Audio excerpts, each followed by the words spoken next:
அச்சாதின் புதிய இந்தியா, விக்சித் பாரத் போன்ற பிரதமர் மோடியின் முழக்கங்கள் தகர்ந்து தொடர் தோல்விகளால் அவரது பிம்பம் சிதைத்து வருவதாக திரிணாமுல் காங்கிரஸ் எம்பி சகாரிகா கோஷ் குற்றம் சாட்டியுள்ளார். இது தொடர்பாக திரிணாமுல் காங்கிரஸ் எம்பி சகாரிகா கோஷ் எழுதியுள்ள கட்டுரையில் 2014ஆம் ஆண்டு பிரதமராக மோடி பதவியேற்றது முதல் அச்சாதின் புதிய இந்தியா, விக்சித் பாரத் போன்ற பல்வேறு முழக்கங்கள் தொடர்ந்து முன்வைக்கப்பட்டு வருவதை சுட்டிக்காட்டியுள்ளார். ஊடக வெளிச்சம், பசு பாதுகாப்பு, முத்தலாக் மசோதா, வக்ஃபு வாரிய மசோதா, அயோத்தி ராமர் கோயில் திறப்பு என 2014க்கு பிறகு புதிய இந்தியா உருவானதாக சொல்லப்பட்டதாகவும் இதனால் மக்கள் பிரமித்து போய் அரைமயக்க நிலைக்கு சென்றதாகவும் சகாரிகா கோஷ் விமர்சித்துள்ளார். இதனால் திடீரென பணம் செல்லாது என அறிவிக்கப்பட்டதால் வங்கிகளின் வாசலில் மக்கள் காத்திருந்ததாகவும் கொரோனாவை விரட்ட பாத்திரங்களை தட்டியதாகவும் அவர் குறிப்பிட்டுள்ளார். இதன் உச்சமாக நான் பயாலஜிக்கலாக பிறந்திருக்க வாய்ப்பில்லை என மோடி சொன்னபோது கூட யாரும் கேள்வி எழுப்பவில்லை என்றும் சகாரிகா கோஷ் விமர்சித்துள்ளார். ஆனால் 2025ஆம் ஆண்டில் இந்த மாயை உடைந்து விட்டதாகவும் மக்கள் மோடி அரசு மீது கோபத்தில் உள்ளதாகவும் அவர் குறிப்பிட்டுள்ளார்.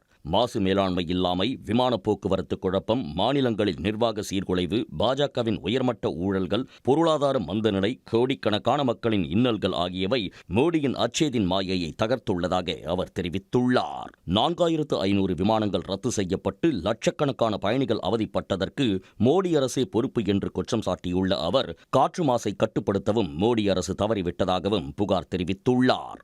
நானும் ஊழல் செய்ய மாட்டேன், மற்றவர்களையும் ஊழல் செய்ய விடமாட்டேன் என மோடியின் முழக்கம் தோற்றுவிட்டதாகவும் அருணாச்சல பிரதேச முதலமைச்சர் பீமா காண்டுவின் நண்பர்களுக்கும் குடும்பத்தினருக்கும் மிகப்பெரிய அரசு ஒப்பந்தங்கள் கிடைப்பது அதிசயமான தற்செயல் நிகழ்வு என உச்சநீதிமன்றம் ஆச்சரியம் தெரிவித்ததையும் சுட்டிக்காட்டினார். 14,396 கோடி ரூபாய் மோசடி செய்து குஜராத்தைச் சேர்ந்த சந்தேசரா சகோதரர்களிடமிருந்து குறைந்த அளவு தொகை வசூலிக்கப்பட்டு அவர்கள் விடுவிக்கப்பட்டதையும் அவர் சுட்டிக்காட்டியுள்ளார். இந்தியா பாகிஸ்தான் போர் நிறுத்தத்துக்கு தானே காரணம் என்று ட்ரம்ப் மீண்டும் மீண்டும் கூறி வருவதன் மூலம் மோடி அரசின் வலிமையான அரசு என்ற பிம்பம் சிதைந்து விட்டதாகவும் இந்திய விமானங்கள் சுட்டு வீழ்த்தப்பட்டதாக வெளிவரும் சர்வதேச ஊடக அறிக்கைகள் அரசின் வாதங்கள் மீது சந்தேகத்தை ஏற்படுத்தியுள்ளதாகவும் குறிப்பிட்டுள்ளார். ட்ரம்ப் விதித்த 50% வரியை கையாள முடியாமல் அரசு திணறி வருவதாகவும் இந்தியாவின் வெளியுறவுக் கொள்கை நிலைகுலைந்துள்ளதாகவும் சகாரிகா கோஷ் குற்றம் சாட்டியுள்ளார்.